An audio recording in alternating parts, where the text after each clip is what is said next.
नमस्कार दोस्तों, प्रखर इंडिया यूट्यूब मंच पे आपका स्वागत है।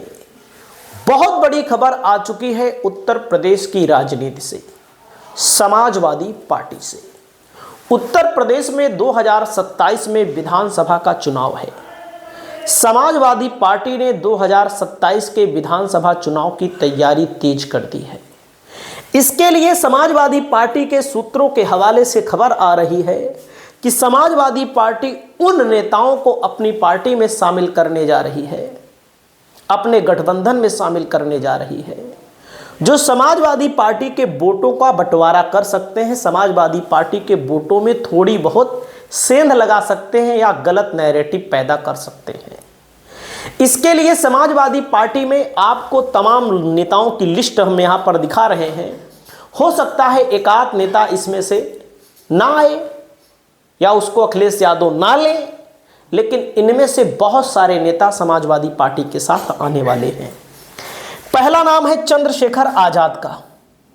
चंद्रशेखर आजाद वाकई में उन मुद्दों को उठाने के लिए जाने जाते हैं जो अन्य नेता उठाने से बचते हैं। यहां तक कि अखिलेश यादव भी हो सकता है बचते हैं, लेकिन चंद्रशेखर आजाद हर एक मुद्दों पर, चाहे वो दलित का मुद्दा हो, चाहे हिंदू का मुद्दा हो, चाहे मुसलमान का मुद्दा हो। हालांकि कुछ बातें जब खरीखर कह देते हैं तो कुछ लोगों को गलत लगता है, लेकिन बाद में लोगों को लगता है हाँ ये आदमी सही बोल रहा है। और वाकई में लोकसभा के नगीना के सांसद हैं। बहुजन समाज पार्टी का जनाधार धराशाही हो रहा है। बहुजन समाज पार्टी का मिशन फेल हो रहा है। चंद्रशेखर आजाद का मिशन, हमें नहीं कह रहे हैं कि पास हो रहा है, लेकिन संघर्ष करते हुए दिख रहे हैं, लड़ते हुए दिख रहे हैं। हार जीत चुनाव में लगी रहती है। खुद सांसद बने हैं, पहली बार लोकसभा का चुनाव लड़े, जाहिर सी बात है चुनाव जीते, जनता ने साथ दिया, सामाजिक समीकरण इनके पक्ष में था। और हर विधानसभा की, उत्तर प्रदेश की हर विधानसभा में इनके लोग, इनको सुनने वाले लोग, इनको चाहने वाले लोग हैं।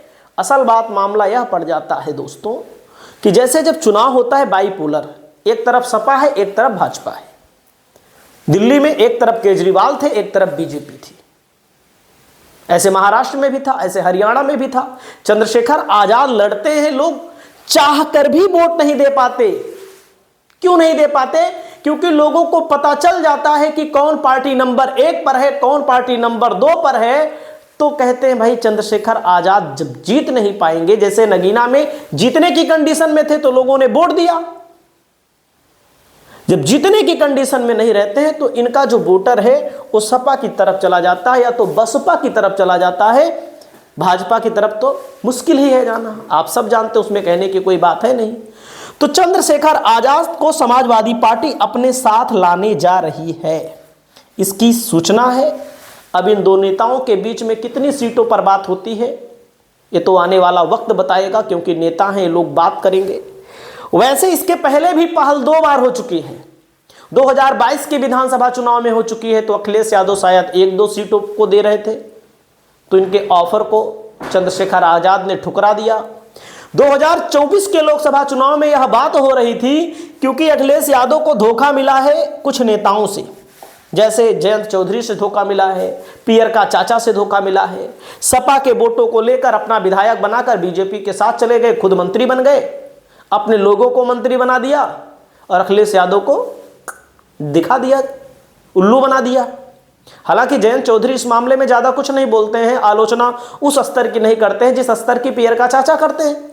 तो इसलिए 2024 में बातें हो रही थी कि सपा के सिंबल पर आप लड़ जाइए, आपको हम चुनाव लड़ा देंगे, लेकिन चंद्रशेखर आजाद ने मना कर दिया। और क्योंकि इनकी पार्टी है और शायद ये लड़ जाते तो हो सकता है कहीं ना कहीं इनकी पार्टी के अस्तित्व पर संकट हो जाता और आजाद समाज पार्टी के लोग ये कहते आदमी बिक गया अखिलेश यादव के हाथों। तो आने वाले समय में इनकी, अब ओवैसी की बात है। ओवैसी चच्चा 2022 में उत्तर प्रदेश में चुनाव लड़े, समाजवादी पार्टी को ज्यादा नहीं 10 सीटों पर नुकसान पहुंचाए थे, हमें आंकड़ा याद है। मजबूत लोगों को मैदान में उतार दिया, जैसे सपा का कोई मुस्लिम नेता है, दावेदारी कर रहा है तगड़ी और टिकट नहीं मिला, तो ओवैसी चच्चा लपक लिए और मजबूत नेता है, समाज में उसके अच्छी खासी पकड़ है, तो जाहिर सी बात है कुछ ना कुछ नुकसान तो कर देगा। तो ओवैसी के लिए भी कुछ ना कुछ बंदोबस्त करने की व्यवस्था की जा रही है, क्योंकि ओवैसी को भी ज़रूरत नहीं है उत्तर प्रदेश में लड़ने की, लेकिन लोकतंत्र में सबका अधिकार है, तो इनके लिए भी कुछ ना कुछ व्यवस्थाएं की जाएंगी। वहीं पर अगला नंबर आता है पल्लवी पटेल का। आप सब जानते हैं पल्लवी पटेल ने केशव प्रसाद मौर्य, वर्तमान के डिप्टी सीएम, उस समय के डिप्टी सीएम को चुनाव हरा दिया था, और वहीं पर उनकी राजनीति डाउन पर चली गई। एक वक्त था मुख्यमंत्री की रेस में थे, अब मुख्यमंत्री की रेस में तो है नहीं। हालांकि मोदी और शाह का कोई भरोसा नहीं किसको कब मुख्यमंत्री बना दे, सच्चाई यही है। तो पल्लवी पटेल देखिए, इनका उस तरह का जनाधार नहीं है जिस तरह का अन्य नेताओं का है। इन नेताओं का जनाधार तो मैं आपको दिखा रहा हूं, उस तरह का नहीं है कि अकेले लड़े चुनाव जीत जाएं, लेकिन अगर किसी पार्टी के साथ जाते हैं तो उनकी वैल्यू थोड़ी सी बढ़ा सकते हैं। और वैसे भी आपने देखा 2024 के लोकसभा चुनाव में कितने कुर्मी विधायक बने, सांसद बने।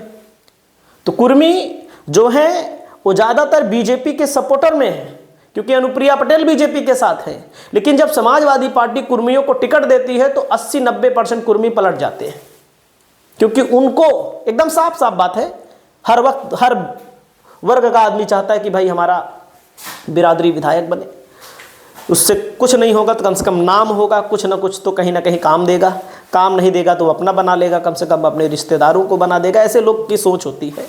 हालांकि पल्लवी पटेल फूलपुर से या सिराथू से एक बार फिर चुनाव लड़ेंगी, क्योंकि बड़ी चेहरा हैं, तो इनको भी समाजवादी पार्टी अपने साथ ही रखेगी। अगला नाम आता है स्वामी प्रसाद मौर्य जी। कभी बसपा के समय में राजनीति किए, उत्तर प्रदेश के मुख्यमंत्री नहीं बने, बाकी सब कुछ रह चुके हैं। क्या नहीं रहे, विधायक रहे कई बार, मंत्री बने कई बार, नेता विरोधी दल बने कई बार, और क्या चाहिए इनको। और इस समय इनकी अपनी पार्टी है, सपा छोड़कर चले गए थे, लेकिन समाजवादी पार्टी इनका भी बंदोबस्त करेगी, ज़्यादा नहीं करेगी, लेकिन इनको भी अपने पाले में ही लाएगी और समाजवादी पार्टी के साथ ही आएंगे। बसपा, जैसे बहुत सारे लोग मिलते कहते हैं बसपा के साथ, बसपा इनको लेगी ही नहीं। और स्वामी प्रसाद मौर्य इतने कच्चे खिलाड़ी नहीं है कि बसपा के साथ चले जाएंगे, बहुत पक्के वाले खिलाड़ी हैं। सपा के साथ आए, विधायकी का चुनाव हारे, फाजिल नगर से चुनाव लड़े थे, कुशवाहा मौर्य के बीच लड़ाई हुई, मारधाड़ भी हो गई, लेकिन बहुत ही पक्के खिलाड़ी हैं स्वामी प्रसाद मौर्य। और स्वामी प्रसाद मौर्य आने वाले समय में, क्योंकि राजनीति में बहुत सारी चीज़ें बदल जाती हैं, तो इनका आना तय है, इनको मैं बता रहा हूं दावे के साथ। अगला नाम आता है केशव देव मौर्य का। इनके अंदर एक कमी हमको झलकती है, रहेंगे सपा के साथ लेकिन बीच में छोड़ के भाजपा के साथ चले जाते हैं। जैसे बाबू सिंह कुशवाहा लड़े 2022 की विधानसभा में, स्वामी प्रसाद मौर्य अगर आ गए तो इनकी सारी दुश्मनी स्वामी प्रसाद मौर्य से ही रहेगी। लोकसभा का चुनाव हुआ, बाबू सिंह कुशवाहा को समाजवादी पार्टी ने जौनपुर से टिकट दिया। जैसे टिकट दिया बाबू सिंह कुशवाहा को समाजवादी पार्टी ने, वैसे ही केशव देव मौर्य क्या किए, बगावत कर गए और गए बीजेपी के लिए प्रचार करने लगे। तब भी बीजेपी चुनाव हार गई। इन नेताओं को यह समझना चाहिए कि अगर समाजवादी पार्टी ने किसी कुशवाहा, किसी मौर्य को टिकट दिया, तुम पटक कर रख दो, सब कुछ सर पटक दो अपना, तो ज्यादा कुछ होने वाला नहीं। लोग वोट देते हैं, तुम्हारी वैल्यू वहीं पर समाप्त हो जाती है। लेकिन समाजवादी पार्टी के साथ इस समय है, मध्य प्रदेश के भी चुनाव में थे, समाजवादी पार्टी के लिए कहीं ना कहीं समर्थन की बात करते रहते हैं, इनकी अपनी पार्टी है। तो इन नेताओं को समाजवादी पार्टी अपने पाले में ला रही है, जो बीजेपी के लिए कहीं ना कहीं एक खतरे की घंटी भी है। 2024 का लोकसभा चुनाव आपने देखा, वीडियो बनाता हूं तो तमाम लोग कहते हैं वीडियो क्यों बनाते हो, इन लोगों की कोई वैल्यू नहीं है। 2024 में जब चुनाव हुआ तो सारी वैल्यू बीजेपी की धरी रह गई।